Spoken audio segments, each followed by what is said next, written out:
میترا امانی به چی دلیل به سرطان مبتلا شده است؟ افشای حقایق تازه، طلاق میترا امانی از شوهرش، نشر تصاویر تازه میترا امانی در حالت خیلی پریشان در صفحات مجازی و برنامه‌های جدید میترا امانی بعد از جدا شدن از شوهرش.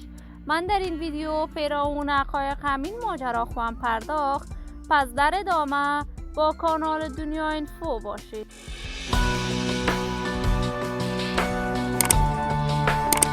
سلام و سلامتی ایام به کامتان باد. شما را خوش آمدید میگم به یکی دیگر از ویدیوهای جذاب کانال دنیا اینفو. برای دوست شدن با این کانال علامت سابسکرایب را فشار دهید تا از ویدیوهای دیگر کانال دنیا اینفو هم آگاه شوید. میترا امانی یکی از مجریان برنامه‌های اجتماعی در افغانستان، یکی از گرداننده موفق با استعداد و توانای کشور بود.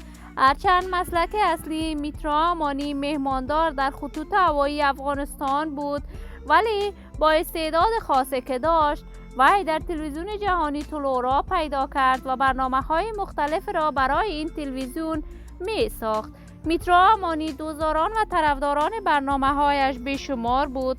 حتی برنامه‌هایش در صفحات مجازی بالخصوص یوتیوب بازدید بیش از 5 میلیون بار را از آن خود میکرد. میترا امانی 4 سال قبل با ویس احمد در انگلستان ازدواج کرد. بعد از رفتن میترا امانی به انگلستان کاملا از صفحات مجازیش دور شد و دیگر برنامه تلویزیونی برگزار نکرد.